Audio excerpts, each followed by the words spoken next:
हर खबर पर होगी आपकी पकड़। डाउनलोड कीजिए एबीपी लाइव ऐप।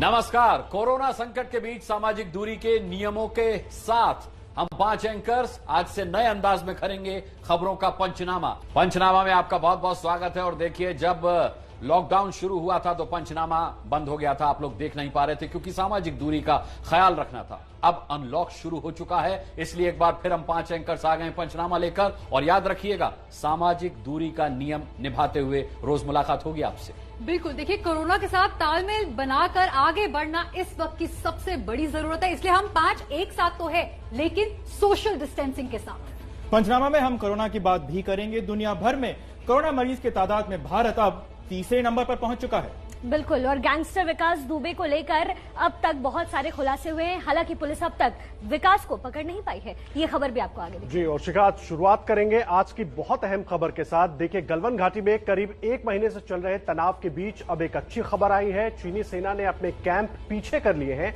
और 1-2 इंच नहीं बल्कि पूरे 1.5 किलोमीटर पीछे। रविवार को जो चीनी सैनिक हैं उन्होंने अपने कैंप पीछे कर लिए हैं, करीब 1.5 किलोमीटर। भारतीय सैनिक भी जो जहां पर उनकी तैनाती थी वो भी थोड़ा पीछे हटे हैं, ये जानकारी मिली है। गलवान घाटी में पेट्रोलिंग पॉइंट नंबर 14, जहां 15-16 जून की रात भारत और चीन के सैनिकों के बीच हिंसक झड़प हुई थी, वहां से चीन ने अपने कैंप पीछे कर लिए हैं। डिसएंगेजमेंट प्रक्रिया के तहत चीन ने अपने सैनिक 1.5 किलोमीटर पीछे हटाए हैं। लेकिन भारतीय सेना के उच्चपदस्थ सूत्रों ने एबीपी न्यूज से साफ किया कि अभी जो प्रक्रिया जो शुरू हुई है डिसएंगेजमेंट की, इसको 72 घंटे तक वॉच करना होगा, वेरीफाइड करना होगा, क्योंकि दोनों देशों के कोर कमांडर्स के बीच में इस बात को लेकर भी सहमति बनी थी कि दोनों देश 72 घंटे तक एक दूसरे पर वॉच रखेंगे जब डिसएंगेजमेंट होगा, और उसके बाद ही माना जाएगा कि डिसएंगेजमेंट पूरी तरह से हुआ है। अब देखिए, एलएसी पर पीछे हटने के बाद चीन ने सैनिकों की तादाद कम करने के भी अब संकेत दे दिए हैं। गलवान घाटी में चीन से तनातनी को लेकर भारत के राष्ट्रीय सुरक्षा सलाहकार अजीत डोभाल ने चीन के विदेश मंत्री वांग यी से बात की थी। 5 जुलाई को हुई इस बातचीत में दोनों प्रतिनिधियों ने तनाव कम करने और सीमा क्षेत्र में शांति बनाए रखने पर सहमति जताई। दोनों देशों ने इस बात पर भी सहमति जताई है कि वो सीमा पर सैनिकों की तादाद कम करेंगे। चीन अपने तंबू उखाड़ने के लिए भी राजी हो गया है। इसके अलावा हालात काबू में रखने के लिए दोनों पक्षों के बीच बातचीत होती रहेगी। चलिए अगली खबर का रुख करते हैं। बात करते हैं कानपुर की। कानपुर में 8 पुलिस वालों की हत्या के आरोपी विकास दुबे का एक नया वीडियो सामने आया है, जिसमें वो बीजेपी के 2 विधायकों से मदद मिलने की बात कबूल कर रहा है। हमारे लोकल विधायक हैं, भगवती प्रसाद सागर जी हैं, और अभिषेक शांगा जी हैं एमएलए, और हमारे ब्लॉक प्रमुख हैं राजेश कमल जी, और जिला पंचायत अध्यक्ष हैं गुटन कटियार जी, और प्रधान लोग भी हैं 3-4-5 लोग। गैंगस्टर विकास दुबे का ये बयान 2017 का है, जिसमें वो साफ तौर पर बीजेपी के 2 विधायकों का नाम ले रहा है।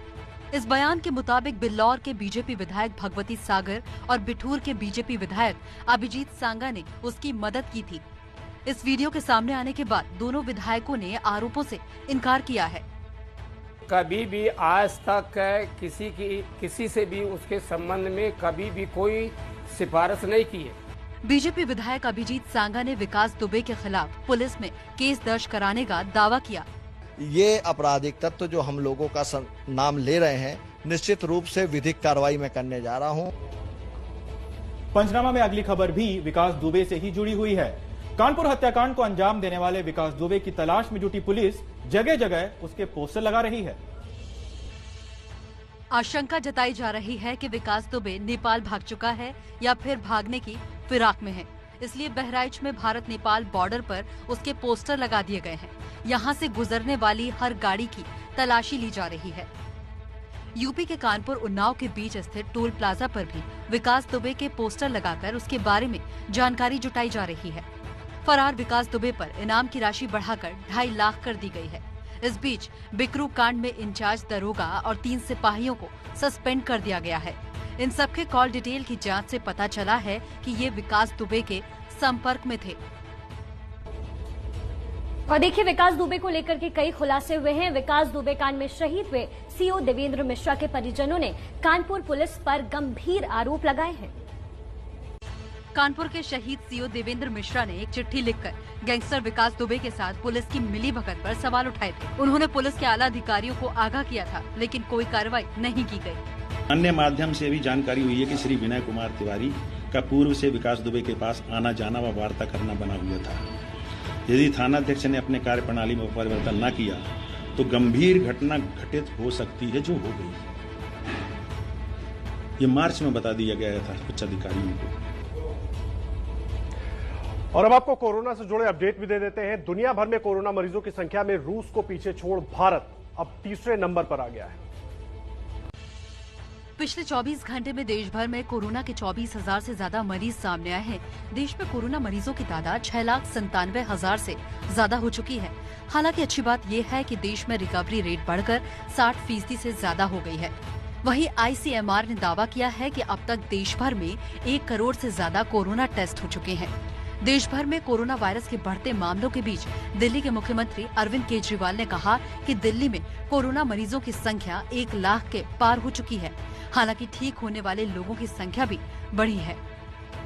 महीने में जब हम टेस्ट किया करते थे, 100 लोगों के टेस्ट करते थे, तो उसमें से 35 लोग कोरोना के मरीज निकल के आते थे। अब दिल्ली में हम 100 लोगों के टेस्ट करते हैं तो वो केवल उसमें 11 लोग ही मरीज निकल के आते हैं। दिल्ली में ठीक होने वालों की प्रतिशत 72% हो गई है। तो आदर्श, भले ही भारत जो है रूस को पीछे छोड़कर मरीजों के मामले में तीसरे नंबर पर आ गया हो, लेकिन ये भी बता दें कि कोरोना की वजह से कई महीनों से बंद पड़े ऐतिहासिक इमारतें जो हैं उन्हें आज से आम लोगों के लिए खोल दिया गया है। गाजियाबाद का ये परिवार बच्चों के साथ कुतुब मीनार देखने आया है। कई महीनों से घर में रहने को मजबूर बच्चे आज बाहर निकलकर बेहद खुश नजर आए। कोरोना के खतरे को देखते हुए कुतुब मीनार देखने आए लोगों के लिए नए नियम बनाए गए हैं। सोशल डिस्टेंसिंग से लेकर सैनिटाइजेशन तक का पूरा ख्याल रखा जा रहा है। थर्मल स्कैनिंग करने के बाद ही अंदर एंट्री जो है वो मिल रही है। आप देखिए यहाँ पर थर्मल स्कैनिंग जो है सिक्योरिटी स्टाफ वो कर रहा है, और साथ ही साथ यहाँ पे एक सैनिटाइजेशन के लिए मशीन लगा रखी है ताकि हाथ को सैनिटाइज करने के बाद ही अंदर जो है वो जाएंगे। संक्रमण के खतरे को देखते हुए प्रशासन ने कई गाइडलाइंस भी जारी की हैं। एक बार में 1000 लोगों को ही एंट्री मिलेगी। ऐतिहासिक इमारतों में मास्क लगाना जरूरी होगा। गेट पर हर पर्यटक की थर्मल स्कैनिंग की जाएगी। वहीं पर्यटकों के लिए ऑनलाइन टिकट की सुविधा होगी। हालांकि कोरोना के खतरे को देखते हुए प्रशासन ने आगरा के ताजमहल को फिलहाल बंद रखने का फैसला किया है। आज सावन का पहला सोमवार है। शिव मंदिरों में हलचल तो दिखी, लेकिन कोरोना की वजह से भोलेनाथ की भक्ति का अंदाज भी बदल गया।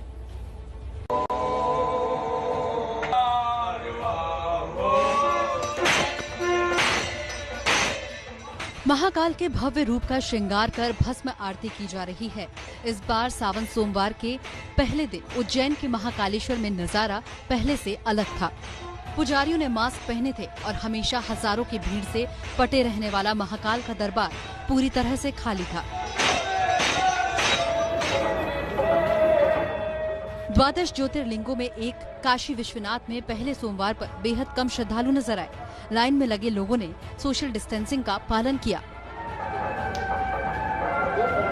वहीं झारखंड के वैद्यनाथ धाम में भक्त बाबा के दर्शन ऑनलाइन करेंगे। दिल्ली के प्राचीन गौरी शंकर मंदिर में भी पहुंचे भक्तों की थर्मल स्क्रीनिंग की गई। वहीं हाथों को सैनिटाइज किया जा रहा है। आपको मैक्सिको लिए चलते हैं, जहां एक हवाई जहाज धू कर चल उठा। ये तस्वीरें मैक्सिको के क्विंटाना की है, जहां एक छोटा प्राइवेट विमान सड़क पर आग की लपटों से घिरा हुआ दिखाई दे रहा है। बताया जा रहा है कि विमान ड्रग से लदा हुआ था और एयरफोर्स के निशाने पर था। दक्षिण अमेरिका से विमान मैक्सिको की ओर आ रहा था। मैक्सिको के बॉर्डर पर आते ही वायुसेना के 2 विमान इस प्लेन के पीछे लग गए। कुछ देर बाद ये निजी विमान हाईवे पर जलता पाया गया। वायुसेना ने मौके से एक ट्रक बरामद किया, जिसमें 13 बोरी कोकीन रखी हुई थी। हालांकि जांच की जा रही है कि विमान में आग की वजह से आपातकालीन लैंडिंग की गई या फिर तस्करों ने इसे आग के हवाले कर दिया।